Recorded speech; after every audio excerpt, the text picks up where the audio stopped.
Here on this show, it's always lovely to share with you those wonderful memories of some of those brilliant people that I've been lucky enough to meet. And we touched on one the other day, which I said I would return back to as you enjoyed that particular video so much previously. We're talking about a lady who really stood out in front, I know, no pun intended, and of course created a storm way back in the middle 40s by this particular movie created for her by Howard Hughes, The Outlaw. And what I liked about this, and this was one of the things that sparked my interest in marketing, media and promotion, was how he went about promoting that movie.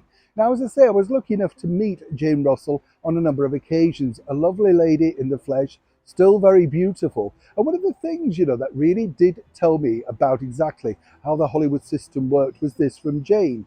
She basically said that, although they created stars, the studios, they didn't necessarily make them rich, because while they had money, a lot of the studios then would provide the housekeeping.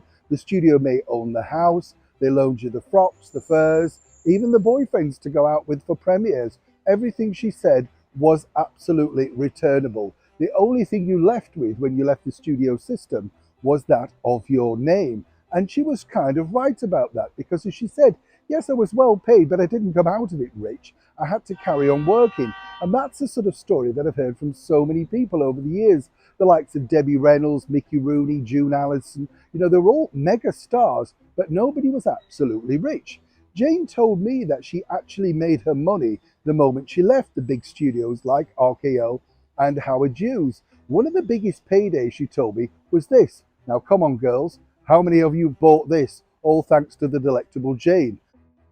We're talking, of course, about the Playtex bra advert that Jane starred in on television. She said it was groundbreaking because not only was the fact that she was a big name doing it, but literally she was famed for her magnificent, shall we say, frontage, whatever you want to call it. Let's not be rude.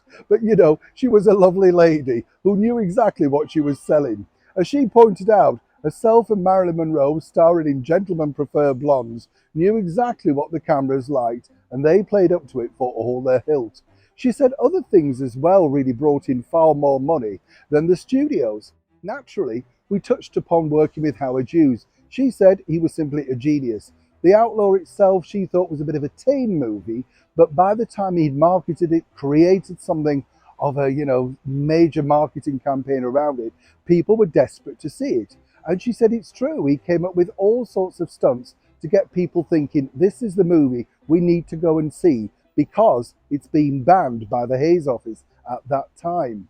Now, what was interesting was, and I asked her if this was true, apparently they put up this huge signage, right, over a flyover in Hollywood way back in the middle 40s. This was before the movie was released. And apparently they had gunshots firing out of Miss Russell's, shall we say, wonderful physique. And the bottom line was that cars apparently were crashing. It created a sensation.